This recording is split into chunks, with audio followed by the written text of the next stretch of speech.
hear the word avid or avid students, most would think those are the smart kids. Those are the college-ready kids, and those are the kids that everyone looks up to at the program, that everybody should be in. People or schools want to learn from us. However, it may not always like that in the beginning. I could honestly say that I speak for all the avid students, that a vast majority of us did not look avid at first. Yes, most of our grades were average before getting to realize the avid way, but it's true what most of us say, we didn't care about anything avid-based. I remember being a freshman in Avid and having this exciting fantasy of how cool it is to be in the Avid program, because people said how beneficial of a program it could be for high school students eventually going to college. I remember being naive that if you weren't in the Avid program, you weren't going to be as smart as the rest of us. Boy, was I wrong. After a couple months into the year, I was already utterly an annoyance. Everything we did was done in a way that had to be done precisely in the Avid way. First, I found out about Cornell Notes, which to me was completely strange and absolutely did not like. I always done my notes the way I wanted to, just wrote it all down on a piece of paper in a notebook.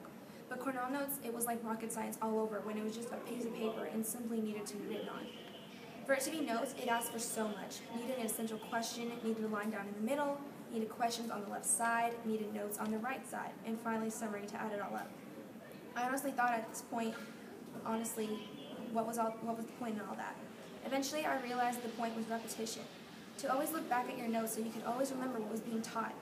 Another strategy I could never understand was tutorial forms.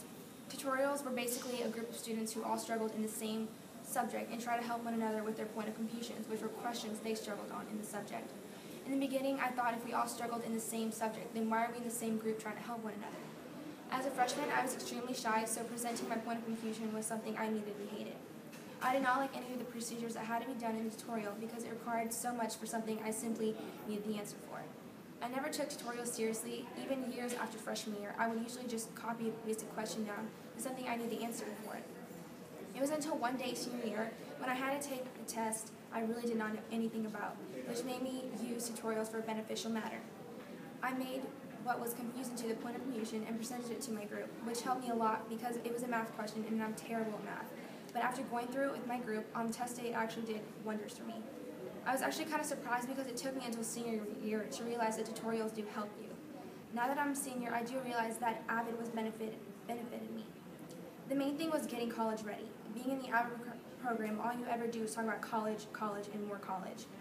Everything we ever did was to prepare us for college, and now that senior year has hit us, it's really getting serious. My teacher, Ms. Martinez, pushed and stretched us with senior projects and always made us have crazy deadlines on graduation project related. And it was so annoying sometimes.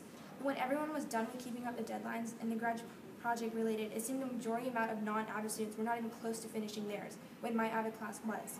At that point, it clicked to me that I liked the feeling of being an Avid student and praising Ms. Martinez for pushing the deadlines. Now as a senior, I realized that I neglected a lot of things, which brings me back to being a freshman Avid student and how I was so stubborn to do anything Avid. It makes me laugh that through those 4 years of being an Avid student, it took me until senior year to realize that everything we did was for a reason. I myself, as a senior, have to be a role model to lowerclassmen, and not just regular lowerclassmen, but also younger Avid students. They will probably go through the same experiences I went through, or maybe not, but I think to myself that I look around the younger ones and how that used to be me, and I just want to explain to them that Avid was just one big I told you so when you reach your senior year. Eventually they will all grow and become seniors too, and then Avid just becomes second nature to them. I know that I will definitely take Cornell Notes with me to college and stay organized and write everything in my agenda. I'll always remember repetition and always remember triumph when writing a paper. I'll always remember my Avid teacher, Ms. Martinez, who interviewed me in the 8th grade, is now letting me go as a senior in high school. I'll probably hear her voice when I'm in English class, but I'm sure that it will be a good thing. Then I'll always bring Avid back to me.